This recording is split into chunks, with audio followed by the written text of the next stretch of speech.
भक्ति, ज्ञान और वैराग्य। बड़ी ध्यान से ज्ञान यज्ञ हमारे जीवन में दो तीन प्रकार के हैं। हम लोग जो जी रहे हैं यह भी एक यज्ञ है, प्रतिदिन यज्ञ कर रहे हैं। मानव जीवन भी एक यज्ञ है। यज्ञ में आहुतियां दी जाती हैं, स्वाहा की जाती है। हम लोग भी प्रतिदिन कुछ न कुछ डालते हैं। अगर कहीं कुछ ना डाले तो कम से कम अपनी पेट में तो दो चार बार डाल ही लेते हैं। तो मानव जीवन भी एक यज्ञ है। मनुष्य का शरीर भी एक यज्ञशाला है।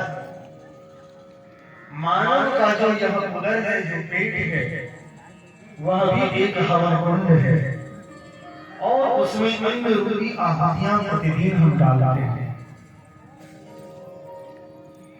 मानव जीवन भी एक यज्ञ है।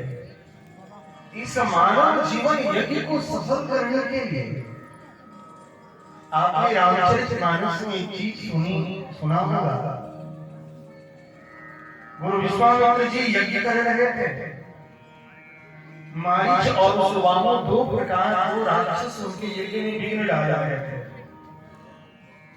तो मारीच और सुदामा जब यज्ञ में विघ्न डाल रहे थे तो उसके लिए राम और लक्ष्मण को महाराज दशरथ के पास से लाकर गुरु विश्वामित्र जी ने अपने जीवन अपने यज्ञ को सफल किया था। वो राम और लक्ष्मण क्या है?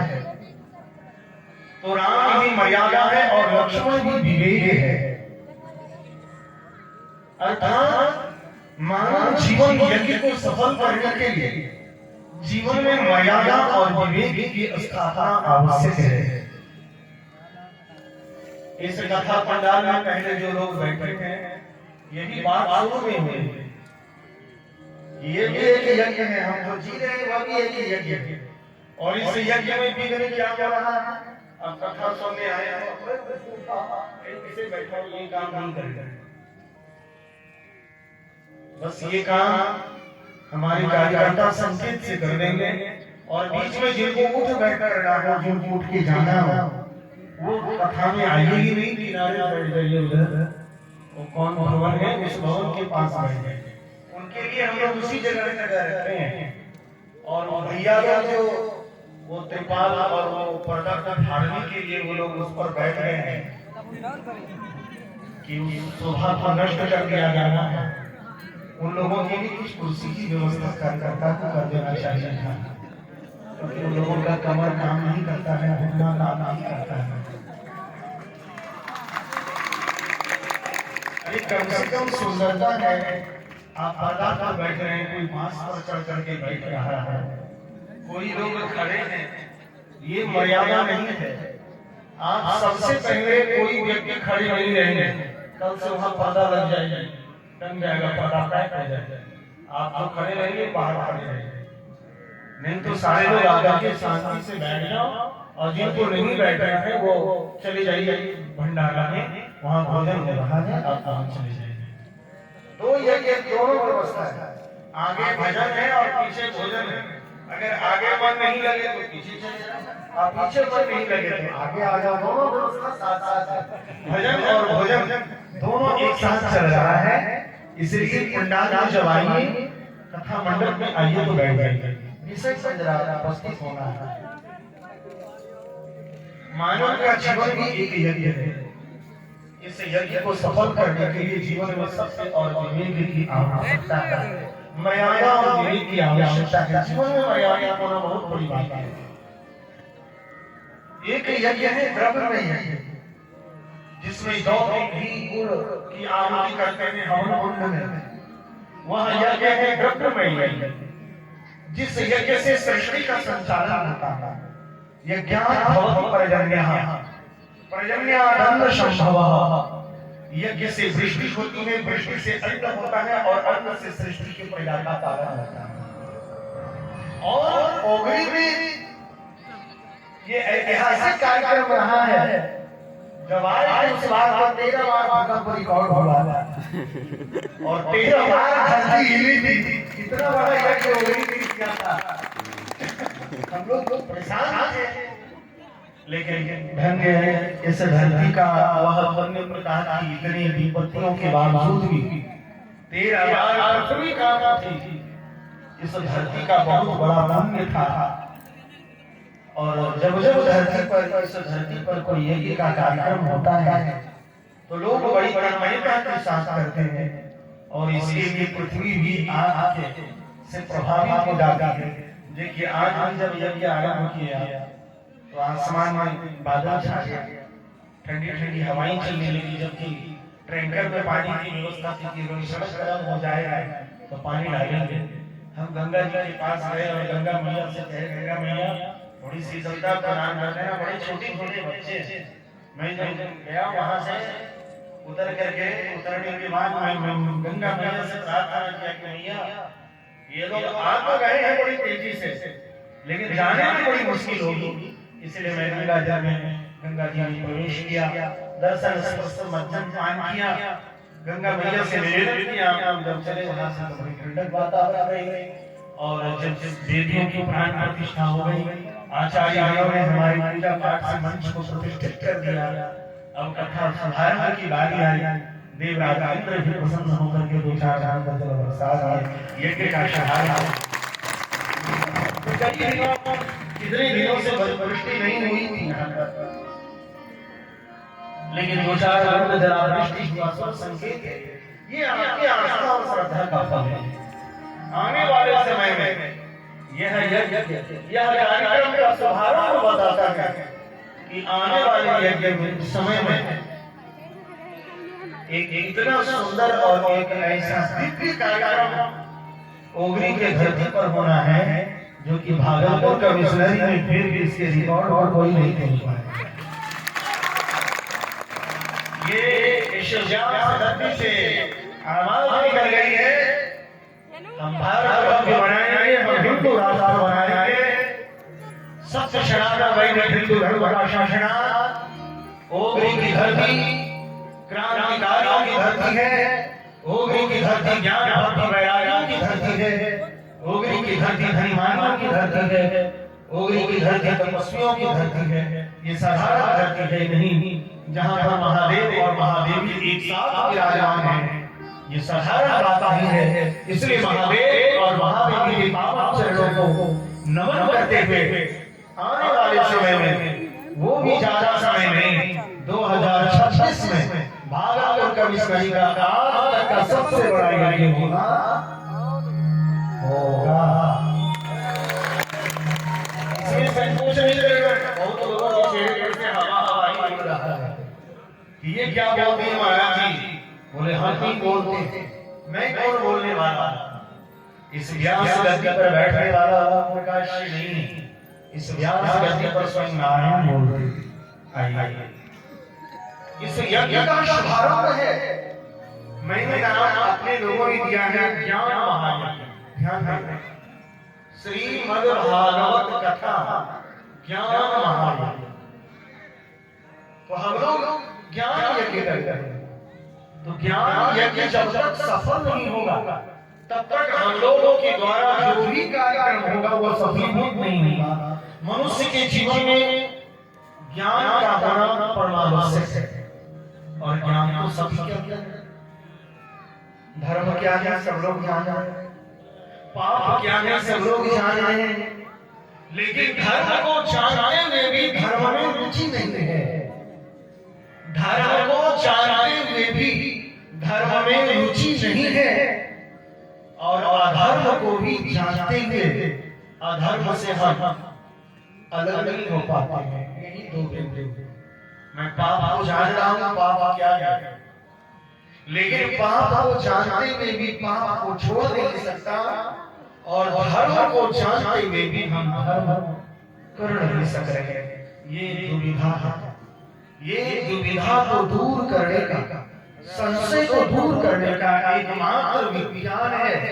वह विज्ञान है ज्ञान यज्ञ।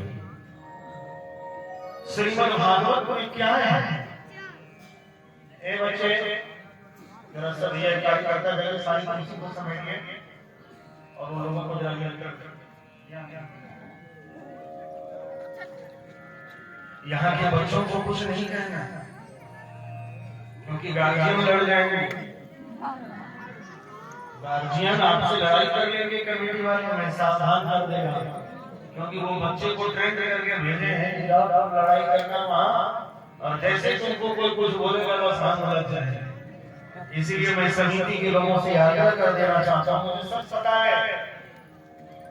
मुझे सब पता है जब कोई शरीर एक्सरे मशीन के सामने आता है तो उसका सारा छाप यहाँ आ जाता है, इसमें हड्डी टूटा है कि कब जमा है, इसके छाती में क्या प्रॉब्लम है, सीटी स्कैन और एमआरआई और एक्सरे तीनों टेस्ट के साथ कर लेते हैं। इसलिए भगवान के सामने से लगे वो चीज आता है।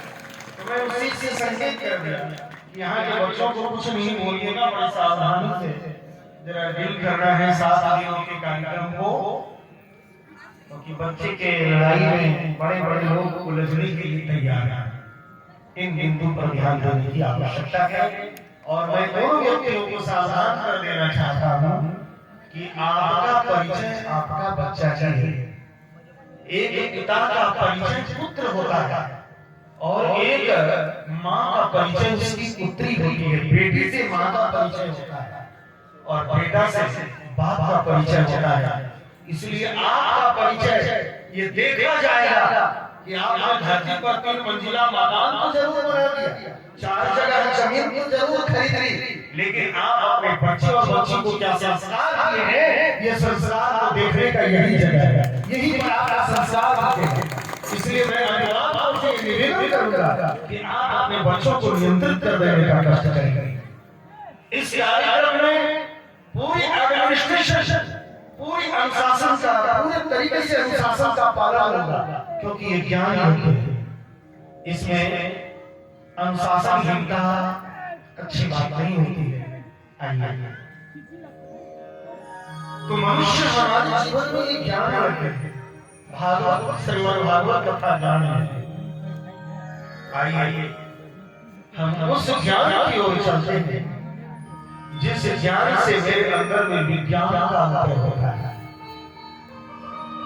वह ज्ञान और विज्ञान में क्या अंतर है? ज्ञान उसे कह रहे हैं जो सत्य और असत्य का निर्णय करता है और असत्य का ज्ञान करके सत्य को धारण करता है, वह ज्ञान है। और जैसे ही आप सत्य को जीवन में धारण करेंगे, आपके अंदर विज्ञान का उदय होगा और विज्ञान का जब उदय हो जाता है आपके अंदर, तो आप में ईश्वर में कोई अंतर नहीं रह जाता है। जो राम है सो आप में, जो शिव है सो आप में, जो महादेवी है सो आप में, आप में और ईश्वर में किसी प्रकार का अंतर है। वह विज्ञान की उदय के लिए यह ज्ञान यज्ञ की आवश्यकता है। जब तक यह ज्ञान यज्ञ नहीं होगा, तब तक मेरे जीवन में वह ज्ञान का उदय नहीं होगा।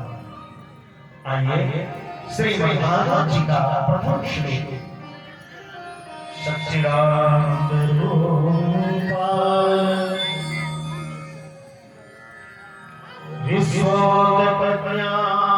विश्वोत्पत्त्यादिहेतवे तापत्रय विनाशाय श्री कृष्णाय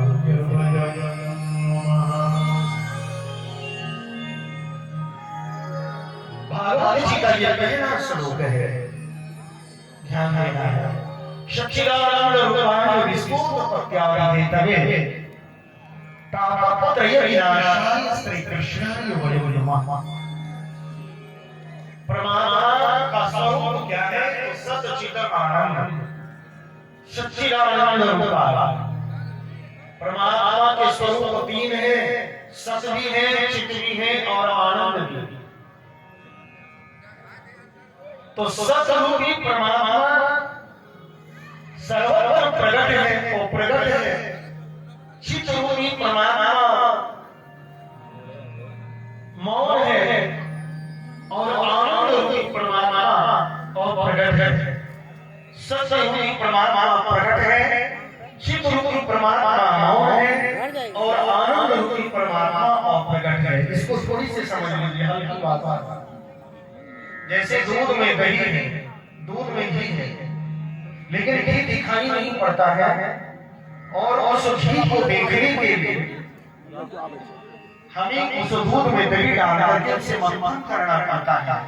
अर्थात दूध में घी का होना, अर्थात ये सत्य रूप परमात्मा प्रकट है, लेकिन उसको प्रकट करना पड़ता है। मेहंदी की पत्ती में लालिमा मौजूद है, माचिस के तीली में आग है, लेकिन आग नहीं लगती है, उसे आग लगाने के लिए उसे घर्षण करना पड़ता है। उसी प्रकार सत्य परमात्मा सर्वत्र है, प्रकट है, आनंद रूपी परमात्मा प्रकट है, और चित्त रूपी परमात्मा मौन है। इन तीन में से श्री श्रीमद् भागवत में कहा गया कि तुम सत और चित्त को तो छोड़ दो, ध्यान देना, तुम सत और चित्त को छोड़ दो, तुम आनंद रूपी परमात्मा को प्रकट करो, क्योंकि आनंद रूपी परमात्मा और प्रकट है, बस केवल उसको प्रकट करने की आवश्यकता नहीं। जैसे हमारे शरीर में रोग और आरोग्य दोनों हैं, बीमारी भी मेरे शरीर के अंदर ही है और आरोग्यता भी मेरे शरीर के अंदर ही है। जब मुझे बुखार आता है तो कोई ट्रेन या हवाई जहाज पर बुखार चढ़ के नहीं आता है, शरीर से ही उत्पन्न बुखार होता है, और फिर मैं जब दवा लेता हूँ तो वो शरीर के अंदर में ही वो समाप्त हो जाता है। उसी प्रकार से आनंद रूपी परमात्मा जो अप्रगट है, उस आनंद रूपी परमात्मा को प्रकट करने का एकमात्र साधन श्रीमद् भागवत है। बोला वो आनंद रूपी परमात्मा को कैसे प्रकट करेंगे? बोला बस एक बार बोलो आनंद कंद भगवान की।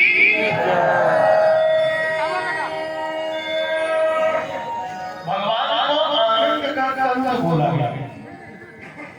दो प्रकार का आनंद है, एक स्वयं सिद्ध आनंद, ध्यान देना, इसका थोड़ा विषय महंगा है, लेकिन हम इसको सरल करने का प्रयास करेंगे। समझना है, ज्ञान लेके है थोड़ा दिमाग पर जोर देना है, क्योंकि जब तक ज्ञान लेके हम सफल नहीं करेंगे और ज्ञान हमारे जीवन में जब तक उतरेगा नहीं, तब तक हम आगे का कार्यक्रम जीवन कैसे चलाएंगे? तो भगवान को आनंद कंद कहा गया। तो आनंद मेरे जीवन में दो है, एक स्वयं सिद्ध आनंद है और एक साधन जन आनंद है। अभी एक व्यक्ति रास्ते में चल रहा है और रास्ते में चलते चलते उसे 500 का 20, 25, 30 नहीं 50, 100 नोट मिल जाता है। 100 नोट उसको 50, 500 रुपए का मिल जाएगा, बड़ा घाटा हो जाएगा। नोट खत्म, पैसे खत्म, आनंद खत्म। अभी एक आदमी को बहुत जोरों की प्यास लगी है, अभी उसको पूरा ठंडा पानी मिल जाए, पानी मिली आनंद, प्यास बुझी आनंद खत्म। भूख लगी है, बड़ी जोरों की भोजन मिल गया, आनंद आया, पेट गले के पार नहीं गया, आनंद खत्म। ये है आनंद, ये है साधन जन्य आनंद, जो मुझे साधनों के द्वारा प्राप्त होता है। और एक वह आनंद जिसका नाम है स्वयं सिद्ध आनंद। वह आनंद का रूप क्या है? वही आनंद का रूप है राम, वही आनंद का रूप है श्री कृष्ण, वही आनंद का रूप है ईश्वर। भगवान को ही आनंद कंद ही कहते हैं, तो वह स्वयं सिद्ध आनंद है। भगवान श्री कृष्ण को गांधारी निशाप दे, जाओ जगदम्बे, जिस प्रकार मेरे 100 पुत्र मारे गए हैं, तुम्हारे भी पुत्रों का नाश होगा, तुम्हारे भी वंशजों का नाश होगा, और वंशजों के साथ साथ तुम्हारा भी नाश होगा। भगवान प्रसन्नता से उसको स्वीकार करते हैं, लेकिन भगवान की कभी प्रतिक्रिया नहीं होती, कभी विषाद नहीं आता है। सोने की द्वारिका समुद्र में डूब रही, जब भगवान धराधाम से जाने लगे 125 वर्ष के बाद, 125 वर्ष के बाद जब जाने लगे तो उनके पांव में व्याधा ने तीर मारा, बाण लगी, प्राणांत भी हुआ। अर्जुन ने भगवान श्री कृष्ण और उनकी 8 पटरानियों का जंगलों से लकड़ी चूर चूर करके श्री कृष्ण चंद्र भगवान का अंतिम संस्कार किया। पार्थिव शरीर, वही पार्थिव शरीर के अंतिम संस्कार के क्रम में वह हृदय निकलकर जो आज कलिकाल में विराजमान जगन्नाथपुरी में, जगन्नाथ भगवान के स्वरूप में आज भी जगन्नाथ भगवान का हृदय धड़कता रहता है। आज भी आप जगन्नाथपुरी गोवर्धन मठ में जाएंगे, जो हमारा मूल आश्रम है, जहाँ से हम लोग गोवर्धन मठपुरी उड़ीसा, जो हमारा जहाँ से हम संबद्ध हैं, जो हमारे गुरुदेव श्री स्वामी सरस्वती जी महाराज परम पूज्य महाभाग है। आज भी आप जब वहां पहुंचेंगे तो किसी भी गुंबद में अगर पश्चिम से हवा चल रही है तो ध्वजा रुख पूर्व की ओर हो, लेकिन वहां एक विपरीत चीज देखी जाती है। अगर पश्चिम से हवा चलेगी तो ध्वज भी पश्चिम की तरफ ही लहराए। आज भी ये चीज वर्तमान में वो हवा के सम्मुख ही वहां का ध्वज फहरता है। आज भी विपरीत नहीं चलता है। और आज भी उस मंदिर के गुंबद के ऊपर पर कोई चिड़िया तक नहीं बैठ सकता, कोई एरोप्लेन की, कोई रॉकेट, कोई भी पार नहीं कर सकता, कोई भी क्रॉस नहीं कर सकता। ये प्रभाव है जगन्नाथ महाप्रभु का। जय जगन्नाथ। भगवान का हृदय वहां पर विराजमान हो गया।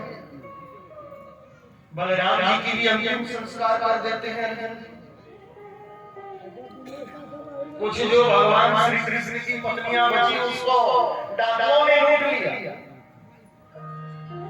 अर्जुन जी ने कहा कि आप लोग जल्दी द्वारिका से बाहर आ जाइए, द्वारिका नगरी खाली करिए। और द्वारिका नगरी खाली करी गई और द्वारिका समुद्र में डूब गई। जब आप द्वारिका धाम जाएंगे उससे पहले एक स्टेशन है मंडपम। मंडपम के बाद समुद्र ही आ गया है, भारत का अंतिम रेलवे स्टेशन। वहां के बाद गाड़ियां नहीं जाती। फिर भी भगवान श्री कृष्ण मुस्कुराते रहे। कहने का तात्पर्य है जीवन में कितनी भी परिस्थितियां आई, लेकिन भगवान श्री कृष्ण मुस्कुराते रहे। उनके जीवन में कभी उदासीनता नहीं आई। उसी आनंद का नाम है स्वयं सिद्ध आनंद।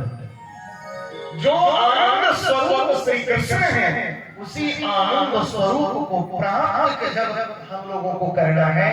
और जब ये स्वयं सिद्ध आनंद को प्राप्त कर लेंगे तो स्वयं सिद्ध आनंद को प्राप्त करने के लिए भगवान की भक्ति आवश्यक है। कलयुग में योग ध्यान प्राणायाम नहीं हो पाएगा। घुटने में दर्द है, कमर में दर्द है, 3 घंटा आसन पर बैठ नहीं सकते हो, कुर्सी टेबुल छड़ी लाठी पैसा सबका जरूरत है। हरदम सहारे की जरूरत है। कथा में भी बैठे हो घुट्टा दे करके, सुनने भी बैठे हो कुर्सी भी लेकर के, स्थिरता नहीं है, कोई संयम नहीं है। शरीर भोग में डूब गया है, जीर्ण हो रहा है, संयम खत्म हो रहा है। प्राणायाम कहाँ से करेंगे? इसलिए बोला था कलयुग में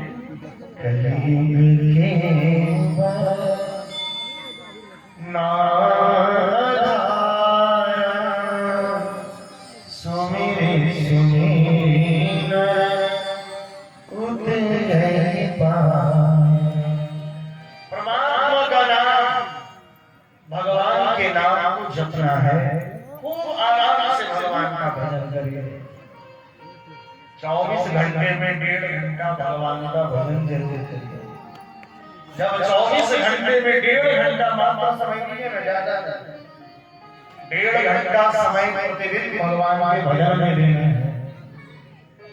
जैसे 1.5 घंटा भगवान के भजन में देते हैं वो भक्ति होती है, वो आदत लगती है। जैसे दादा को गाना गाने का आदत है, किसी आया को सुरती खाने की आदत है, तो अपने जीवन में भक्ति करने की भी आदत होनी चाहिए। अगर भक्ति भजन करने की आदत का नाम भक्ति है, भक्ति माने केवल दिखावे नहीं, भजन करने का आदत ही भक्ति है। 1.5 घंटा भगवान का भजन करना, जिस प्रकार नियम है कि 4 बार खाना है, 12 घंटा सोचना है, उसी प्रकार एक नियम और जोड़ लीजिए ना दीदी कि 1.5 घंटा भगवान का भजन करना है। भगवान का भजन में कोई मंत्र नहीं बोलना है, बस जो नाम गुरु प्रदत्त मंत्र है, जो परंपरा से मंत्र मिलता है, गुरु से मंत्र लेकर के उस मंत्र का जप करना है। 1.5 घंटे बाद ये भजन करने की जैसे आदत बन गई, बस यही भक्ति है। और जैसे ये भक्ति मेरे जीवन में प्रवेश करती है, मेरे जीवन में विज्ञान का उदय हो जाता है। और जब विज्ञान का उदय हो जाता है, तब संसार में द्वैत वाद सिद्धांत समाप्त हो जाता है और द्वैत का उदय हो जाता है। अर्थात जो ईश्वर है वही मैं हूँ, मेरे और ईश्वर में कोई अंतर नहीं होता। और उसी आनंद का नाम स्वयं सिद्ध आनंद है, जो स्वरूप हमारे श्री कृष्ण है। बोलिए प्रेम से श्री कृष्ण भगवान की।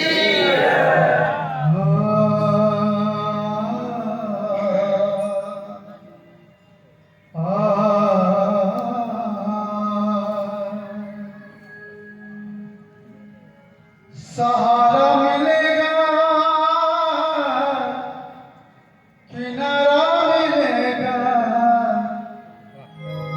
सहारा